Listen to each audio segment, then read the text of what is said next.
Okay, let me vent to you guys about this election situation in the state of Georgia. This article from Savannah WTOC. Georgia Supreme Court ruling disqualifies independent candidates. Does anybody know why only a select few people actually go into politics and run for political office?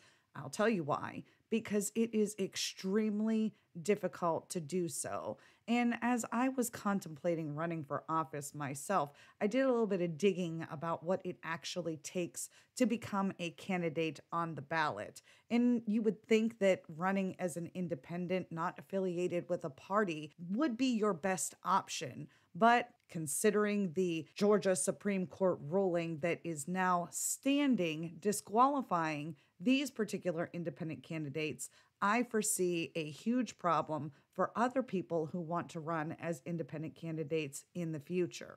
In the state of Georgia, in order to actually take office as an elected official, you have to be what they consider a qualified candidate on the ballot. And there are plenty of different hoops that you have to jump through in order to become this so called qualified candidate. So, this from Atlanta, Georgia. The Georgia Supreme Court ruled votes for two independent presidential candidates will not count in the November election. Wednesday's ruling disqualifies independent candidates Cornel West and Claudia de la Cruz, ending weeks back and forth between the candidates, the state of Georgia, and the courts over a state law.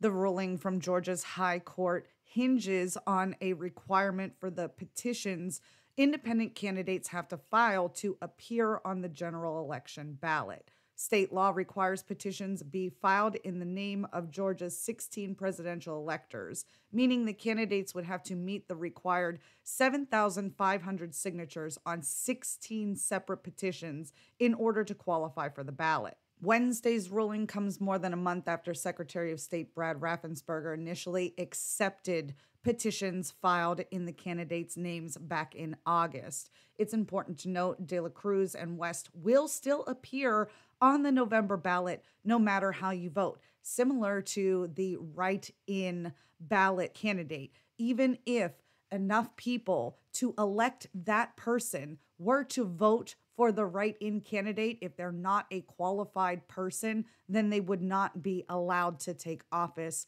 in the state of Georgia. A spokesperson for the Secretary of State says the office will put out signs at the polls letting voters know how those candidates are disqualified, and that is in accordance with state law. But again, that does not stop them from appearing on the ballot, nor does it stop somebody from writing them in. But just so everyone is crystal clear, ballots are printed ahead of time. So even though the disqualified candidates will appear on the electronic ballot marking devices in the state of Georgia, they also appear on military and overseas ballots sent out last week and absentee ballots that will soon be sent out to voters. WTOC will update this story when they learn more about how the office will handle those ballots.